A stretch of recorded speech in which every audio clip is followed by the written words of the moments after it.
First, a bit of background. Uno Tsunehiro argues in his 2008 book Imaginations in the 2000s that the forerunner for the genre of the death game, or Sabaibukei fiction as he calls it, is the 1999 novel Battle Royale by Takami Koshin. In it, 42 youths are taken to a deserted island by their totalitarian government and forced to kill each other until only a few remain. Battle Royale sets the standard for survival-themed fiction. The events of these stories revolve around a seemingly trivial and immorally conceived game set up by a higher authority, in which young men and women must fight to the death.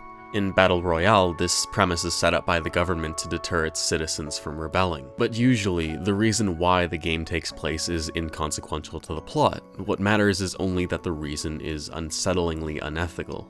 Tanaka Motoko and Uno both consider the 2003 manga Death Note by Oba Megumi and Obata Kento to be the most eminent example of Sabaibukei fiction. Death Note on the surface is not a death game in the same direct way as Battle Royale, but it still follows the same basic narrative structure.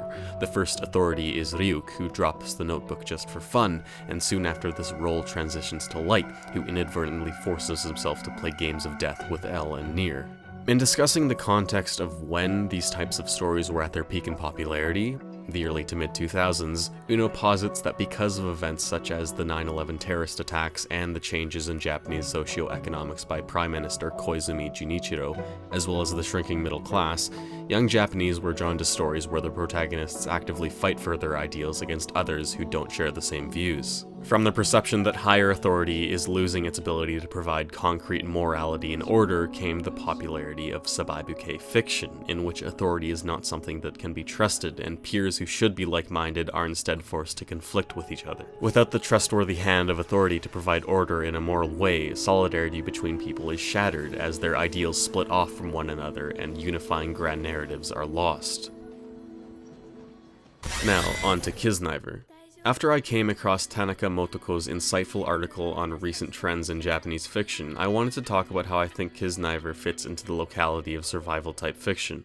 Kiznaiver does not depict a death game, or even a survival game, at least not in the most literal sense of those words. Kiznaiver and the classic Sabaibukei fiction, if I can even use the word classic for a genre so contemporary, share two heavily apparent narrative connections. First is the use of an in-universe construction of events as the central plotline of the story. In both Kiznaiver and Battle Royale, the events of the story are authored not simply by the writer in reality, but also in-universe by an authority such as the government as they force young people to act in a contrived scenario. Second is the characters, all of whom have different ideals and feelings and circumstances that make them, in many ways, alien from each other.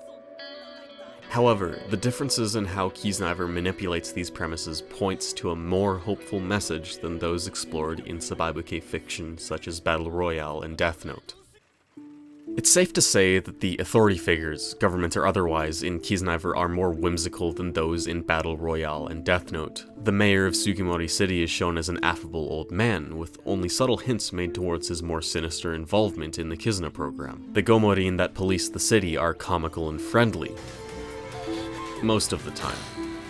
In Battle Royale and Death Note, there is a current of harsh isolation present. Physically, in Battle Royale by the student's confinement to the island, and mentally in Death Note through Light's need to keep his Kira identity a secret from everyone he interacts with. In both, the protagonists must disconnect from others or risk death. On the other hand, Kiznaiver dismisses the idea of isolation. The protagonists continue going to school, and they aren't quarantined from reality. The first task the Kiznaivers carry out is to tell their companions their deepest secret. And over the course of the series, the 7 subjects become closer and closer. So, why does this matter? Because, first of all, while Kiznaiver uses, in essence, the same expository elements as Battle Royale and to a lesser extent Death Note, it takes them in a wildly different direction while still retaining the basic structure of that genre.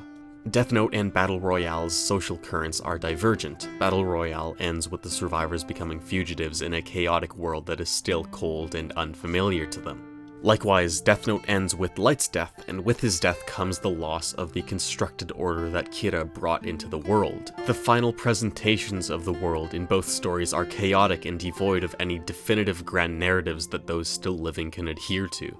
Contrarily, Kiznaiver's thematic thread is strangely convergent in the face of a postmodern mindset in which trust in absolute authority is waning and there's difficulty connecting with others. Kiznaiver is aware of these ideas because both are present in it, the former in the secrecy of the Kizna project and the Kiznaiver's subsequent distrust of them, and the latter in Katsuhida's struggle to become closer to Sonozaki. But Kiznaiver powers through these deliberately placed obstacles as if to say, yes, we know society has flaws, but that won't stop us from striving to understand one another. Death Note and Battle Royale use pain, death, and suffering as focuses for their messages of isolation and individuality, but Kiznaiver uses pain for almost the exact opposite. In Kiznaiver, pain is the vessel of understanding and connecting with others. And I think that's a really hopeful and strong message to bring up in the face of a genre that generally presented a pessimistic, or at best, uncaring outlook on human interaction. To me, Kiznaiver represents a hopeful response to, and perhaps even an evolution of, the genre of the death game. Full disclosure, I actually don't even particularly like Kiznaiver. I think it's fine, but not anything I would consider a favorite or even good when taken alone. Regardless, I think contextually, Kiznaiver's subversion and reversal of Sabaibukei fiction is notable and worth exploring. So I'd love to hear your thoughts on it down below. Hope you guys enjoyed the video and have a great rest of your day.